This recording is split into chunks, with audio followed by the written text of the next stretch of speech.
Pakistan 24 news के साथ मैं हूं हुदा शाह। मैं हूं ज़ीशान बशीर। यूट्यूब पर बराह रास्त देखने के लिए सब्सक्राइब कीजिए youtube.com/24newsht। हेडलाइंस आप जान चुके, खबरों की तफसीलात की जानिब बढ़ते हैं और सबसे पहले सेनेट इंतखाबात के हवाले से बात करेंगे। PTI में इख्तलाफात खुलकर सामने आने लगे हैं और सिंध और बलोचिस्तान के बाद अब KP में भी सेनेट इलेक्शन पर PTI में इख्तलाफात सामने आ गए हैं। सूबाई वजीर शहराम तरकई ने अपने चचा उस्मान तरकई को मैदान में उतार दिया। सिंध और बलोचिस्तान के बाद अब KP में भी सेनेट इलेक्शन पर PTI में इख्तलाफात सामने आने लगे। सूबाई वजीर शहराम तरकई ने अपने चचा उस्मान तरकई को मैदान में उतार दिया है। वाज़ेह रहे कि इससे पहले बलोचिस्तान में इख्तलाफात सामने आए थे, अब्दुल कादिर के नाम पर इख्तलाफ हुआ था। इसी बारे में मज़ीद तफसीलात जान लेते हैं। अजमत अली शाह हमारे साथ मौजूद हैं। अजमत अली शाह, बताइएगा, KP में भी सेनेट इंतखाबात के हवाले से इख्तलाफात अब सामने आ रहे हैं, क्या मामलात हैं मजमूई तौर पर? जी बिल्कुल, आज सेनेट इंतखाबात का आखिरी रोज था और पाकिस्तान तहरीक इंसाफ की जानिब से उम्मीदवारों ने सेनेट इलेक्शन के लिए जो कागजात नामजदगी जमा कराए थे उसमें से जो पाकिस्तान तहरीक इंसाफ की जानिब से लियाकत तरकई जनरल सीट के लिए उन्होंने election commission of Pakistan Khyber Pakhtunkhwa में कागजात जो है वो जमा कराए हैं, लेकिन पाकिस्तान तहरीक इंसाफ की जानिब से उनको जो टिकट है वो अभी तक नहीं दिया गया है। लेकिन उन्होंने फिर भी आज जो है वो लियाकत तरकई ने आज जनरल सीट के लिए जो कागजात नामजदगी है वो जमा करा लिए हैं। ठीक है अजमत अली शाह, बहुत शुक्रिया, इस बारे में तफसीलात से आगाह कर रहे थे।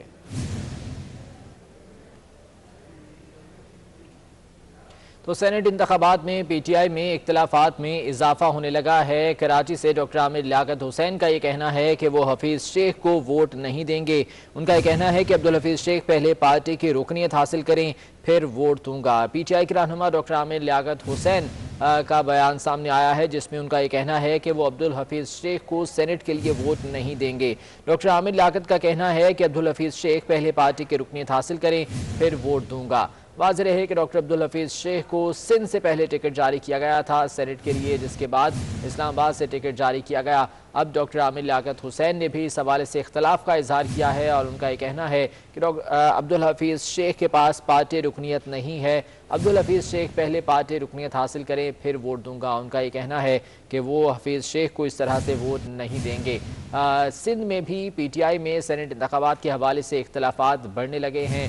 इससे पहले भी कई नामों पर इख्तलाफात सामने आए थे और अब डॉक्टर आमिर लियाकत हुसैन का ये कहना है कि वो हफीज़ शेख को वोट नहीं देंगे जब तक कि वो पार्टी रुकनीत हासिल नहीं करते। उन्होंने कहा कि हफीज़ शेख पहले पार्टी रुकनीत हासिल करें फिर वोट दूंगा। वाज़ेह रहे कि 3 मार्च को सेनेट इंतखाबात के लिए वोटिंग होनी है और उससे पहले टिकट देने का अमल जारी है। कागजात नामजदगी जमा कराने का आज आखिरी दिन था, जिस पर जो है वो मुख्तलिफ रहनुमाओं की जानिब से कागजात नामजदगी जमा करवाए गए।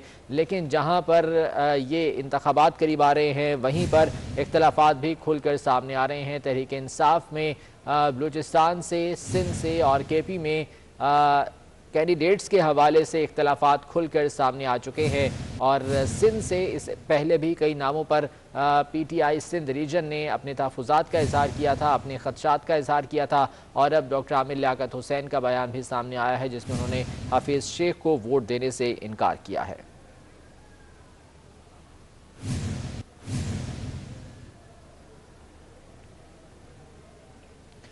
तो सेनेट इलेक्शन से पहले पाकिस्तान तहरीक इंसाफ में बगावत सर उठाने लगी है। जहां पर बहुत से नामों पर इख्तलाफात सामने आया, वहीं पर PTI रहनुमा लियाकत अली जतोई ने पार्टी से इस्तीफ़ा देने का फैसला कर लिया है। साबिक वज़ीर आला सिंध लियाकत अली जतोई ने हम ख्याल पार्टी रहनुमाओं का इजलास भी तलब कर लिया है। सेनेट इलेक्शन से कबल ही तहरीक इंसाफ सिंध में बगावत सर उठाने लगी है। रहनुमा PTI लियाकत अली जतोई ने पार्टी से इस्तीफ़ा देने का फैसला कर लिया है। साबिक वज़ीर आला सिंध लियाकत अली जतोई ने हम ख्याल पार्टी रहनुमाओं का इजलास भी तलब कर लिया है। हसन अब्बास हमारे साथ मौजूद हैं, उनसे तफसीलात जान लेते हैं। हसन अब्बास, बताइएगा, ये इजलास जो बुलाया गया है कब होगा और क्या मामलात हैं इस हवाले से जो कि डिस्कस किए जाएंगे?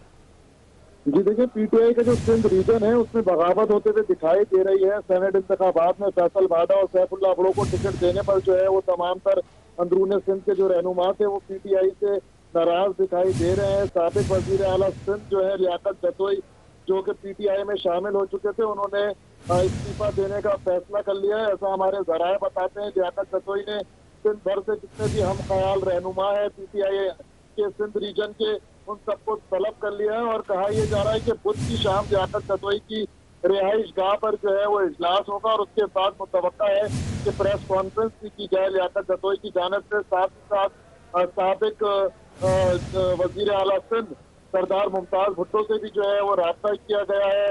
लियाकत जतोई की जानिब से मुमताज भुट्टो भी जो है वो PTI में उन्होंने शमूलियत अख्तियार की थी। वो भी अपने फैसलों पर सियासी गौर कर रहे हैं कि किस तरीके से आगे सिंध के अंदर सियासत करनी है।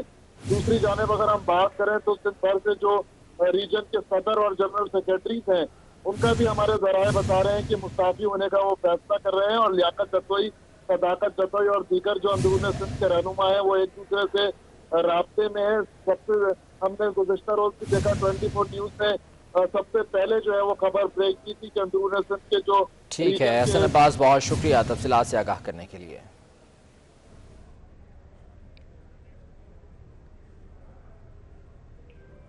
JUI के जनरल सेक्रेटरी अब्दुल गफूर हैदरी का कहना है कि PDM जमातें सेनेट इलेक्शन मुश्तरका तौर पर लड़ेंगी। ओपन बैलेट से ऑपोजिशन को कोई मसला नहीं है। वो कलात में मीडिया से गुफ्तगू कर रहे थे।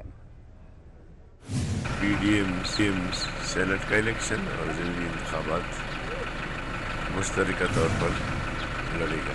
जहाँ तक बैलेट पेपर की हैंड शो की बात है, हमें कोई फ़र्क नहीं पड़ता, इसलिए कि अल्लाह के फजल करम से माजी इस बात पे गवाह है कि हमने जब भी इलेक्शन लड़ा है तो हमारे मेंबरों ने हमारे ही नामजद मेंबरों को वोट दिया है। बिकने वाले, झुकने वाले, ज़मीर बेचने वाले वो कोई और होते हैं। आपको बताएं कि सुप्रीम कोर्ट ने तरमीमी जजेस रोस्टर जारी कर दिया है जिसमें लिखा गया है कि जस्टिस काजी फायज ईसा बेंच 4 की सरबराही करेंगे। बेंच 4 जस्टिस काजी फायज ईसा और जस्टिस याहिया आफरीदी पर मुश्तमिल होगा। सुप्रीम कोर्ट ने तरमीमी जजेस रोस्टर जारी कर दिया है और जस्टिस काजी फायज ईसा बेंच 4 की सरबराही करेंगे। अमानत किशकोरी हमारे साथ मौजूद हैं। अमानत बताएगा इसकी डिटेल्स। अमानत, मुझे आपको मेरी आवाज आ रही है तो बताएगा, जजेस रोस्टर जारी कर दिया गया है। सुप्रीम कोर्ट ने आइंदा हफ्ते का जजेस रोस्टर जारी कर दिया है और जस्टिस काजी फायज ईसा को आइंदा हफ्ते बेंच का हिस्सा बना दिया गया है। जस्टिस काजी फायज ईसा बेंच नंबर 4 की सरबराही करेंगे। इस हफ्ते जो जजेस रोस्टर जारी हुआ था उसमें जस्टिस काजी फायज ईसा का नाम शामिल नहीं था। जस्टिस काजी फायज ईसा जो है चैम्बर वर्क करेंगे इस हफ्ते, लेकिन आइंदा हफ्ते जो जजेस रोस्टर जारी हुआ है उसमें जस्टिस काजी फायज ईसा शामिल हैं और जस्टिस काजी फायज ईसा बेंच नंबर 4 की सरबराही करेंगे जिसमें जस्टिस याहिया आफरीदी उनके हमरा होंगे। ठीक है अमानत, शुक्रिया आपका। तो बताएं आपको कि जजेस रोस्टर जारी कर दिया गया है। जस्टिस काजी फायज ईसा बेंच 4 की सरबराही करेंगे, जबकि बेंच 4 जस्टिस काजी फायज ईसा और जस्टिस याहिया आफरीदी पर मुश्तमिल होगा। इससे पहले जस्टिस काजी फायज ईसा की जानिब से ख़त लिखा गया था चीफ जस्टिस को कि वो किसी भी बेंच की सरबराही नहीं करना चाहते हैं, उनको ऐड ना किया जाए, लेकिन अब सुप्रीम कोर्ट ने तरमीमी जजेस रोस्टर जारी कर दिया है और उसमें जस्टिस काजी फायज ईसा का नाम बेंच 4 की सरबराही में लिखा गया है और बेंच 4 जस्टिस काजी फायज ईसा और जस्टिस याहिया आफरीदी पर मुश्तमिल होगा। इससे कबल जजेस रोस्टर में जस्टिस काजी फायज ईसा का नाम शामिल नहीं किया गया था। जजेस बेंचेस की तादाद 5 से बढ़ाकर 6 कर दी गई है। सुप्रीम कोर्ट ने तरमीमी जजेस रोस्टर जारी कर दिया है जिसके मुताबिक जस्टिस काजी फायज ईसा बेंच 4 की सरबराही करेंगे। जस्टिस याहिया आफरीदी पर मुश्तमिल होगा ये बेंच।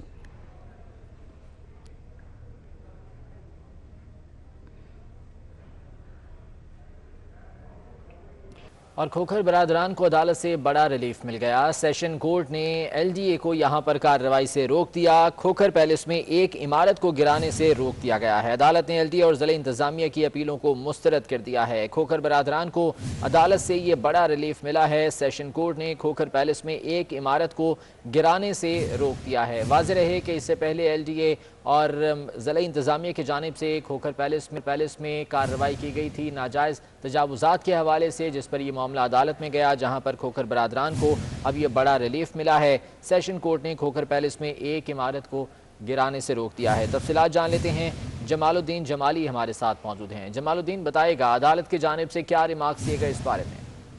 जी बिल्कुल, खोखर ब्रादर्स को बड़ा रिलीफ मिला है। एलडीए ने खोखर पैलेस से मुल्का 4 कनाल अराजी पर तामीर एक इमारत को गिराने के लिए ऑपरेशन किया था, जिसके खिलाफ जो है जो खोखर बरादरान हैं उन्होंने अदालत से हुक्म इम्तनाही हासिल किया था, जिसके खिलाफ एलडीए ने अपील दायर की थी और मौक़िफ़ इख्तियार किया था कि इस 4 कनाल अराजी को जो है यहाँ से वकेट कराना और इस इमारत को गिराना बहुत ज़रूरी है।